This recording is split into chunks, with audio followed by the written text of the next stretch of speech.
ఆడొక MLA ఉన్నాడు, Sunday MLA. Sunday మాత్రం ఉంటాడు.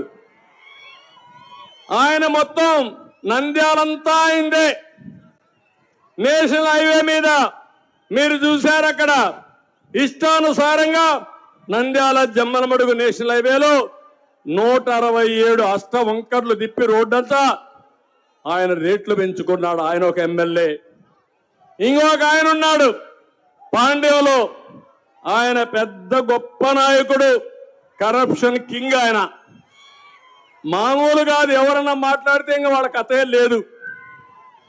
ఆయన చూస్తే జగన్నాథ గట్టును కూడా మింగేశాడు. అంత గొప్ప అతను. కేజీఎఫ్ కర్నూలు గ్రావెల్ ఫీల్డ్ గా మార్చేశాడు. 500 ఎకరాలు జగన్నాథ గట్టుని ట్రిపుల్ ఐటీ కళాశాల, ప్రభుత్వ క్లస్టర్ యూనివర్సిటీ అన్ని కూడా కేటాయించిన భూములన్నీ కొట్టేసే పరిస్థితికి వచ్చాడు. ఇంకొక ఆయన శ్రీశైలంలో ఉన్నాడు, శిల్ప. వాళ్ళకి దారాదత్తం చేశారు ఈ జిల్లా. ఇక్కడ కూడా వెంచర్ వేశాడంట. వెంచర్ల శిల్ప. ఎక్కడ వెంచర్ కనపడిస్తే ఆయన కన్నుపడుతుంది. ఇంకా అందరూ వీళ్ళంతా కూడా ప్రజాసేవకురాల.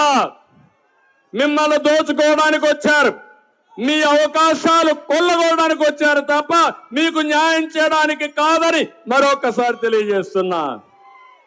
బనగానపల్లి ఈయన ఇంకొక సోదరుడు, బ్రహ్మంగారు రాసిన కాలజ్ఞానం రాసినటువంటి రవ్వల కొండ కూడా మింగేశాడు ఈ బకాసురుడు.